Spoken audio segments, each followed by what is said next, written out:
Hello everybody, San here, engineer, MBA, and investor. And in today's video, I want to give you guys the breaking news of the departure of one of the executives of CRISPR Therapeutics.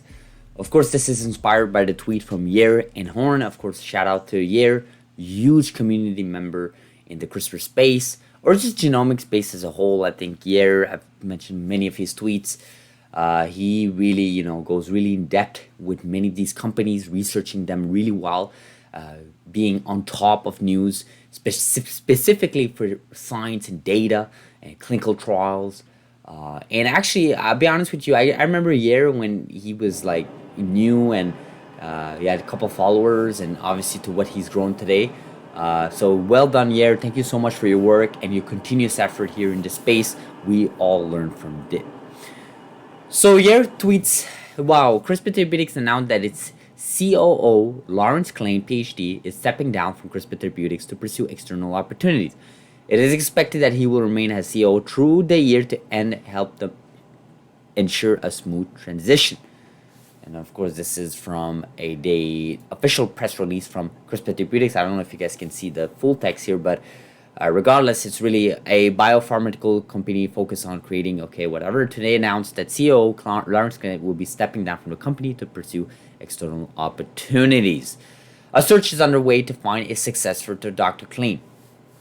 And then Dr. Sam mentioned, I want to thank Lawrence for his substantial contributions to the growth and success of CRISPR Therapeutics over the past 7 years. So this person has been in the company for 7 years, and obviously he was the CEO. I don't know if people know this, but CEO is quite literally, in my opinion, sometimes it is the co-CEO of the company, right? Because the CEO is the person that is all, looking into the operations, right? That's why we call them COO, Chief Operating Officer. And it's quite a shame that this person is leaving this company literally in a time where, one, we are in a recession. This is one of the toughest times of the CRISPR Therapeutics history, or just in the history of any of these companies, not just in CRISPR, but in the stock market, really.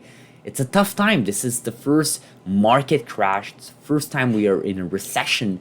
Like 2008, many of these companies did not even exist. Like CRISPR as a technology was not even mainstream. It wasn't even adopted by scientists, right? We didn't even know if CRISPR would ever work on human cells at the time, right? So lots of things happened since 2008, and of course, you see these types of news and you wonder, how come Lawrence Klein could not wait a couple of months? We had the FDA submissions there for FDA approval for CTX001 or Hexacel between CRISPR Therapeutics and Vertex, where CRISPR Therapeutics owned 40% of that program. I just find it really, really weird that this person here could just not wait a few months. I mean, I understand there's a smooth transition here, but I'm pretty sure Dr. Klein will be out of this company before we even get a response from the FDA.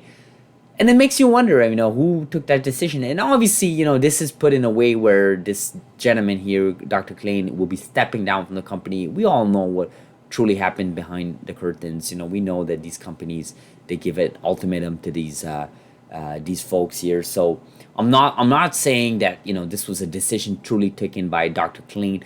I just think it's weird that the company is underway to get its first CRISPR-based therapy ever in the history of CRISPR.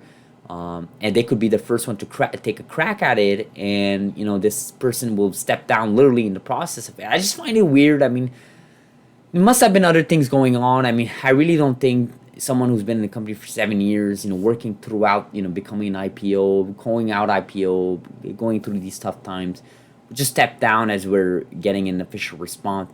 Makes you wonder. I mean, it's just weird. I mean, like Christmas is like in less than 8 weeks. I mean, you're gonna get 2 to 3 weeks off anyways. Just play it out and just wait till the FDA gives you a response there, and then after that, let's say the FDA declines it or needs more data or extends it, you could probably step down at that point. Maybe you'd be seen differently. I can't help to say and I think a lot of people feel the same way. I think a lot of us feel like to have a leadership change at this point. I mean, Tony from this company, Tony W. Ho, he actually stepped down from this company last year around this time, a little bit like around November, early December, I believe it was.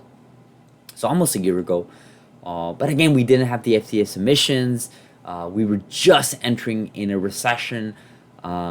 This is a different story. I mean, I really would like to have more clarity, but ultimately, it doesn't matter. This person is going out, and there's a transition that's happening. Someone will be a successor.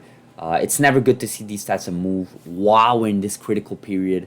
I mean, it's good to see these types of move when you see the company performing bad, or you need changes in the company, or things are really good and now you want to move on. Something like Amazon CEO and founder Jeff Bezos, when he left the company back in 2021, or before the summer started, he announced it to Andy Jassy there. The company was doing well, breaking records. The market was doing well. There was no Ukraine invasion. Inflation was just starting out. We just had gone through the whole pandemic era there. I just think this is bad timing. I think a lot. I speak for a lot of us when I say that. I'm curious to see what you guys think. Do you guys think I'm being a little bit critical? Do you guys think there's something here? Do you guys think I'm missing out on something?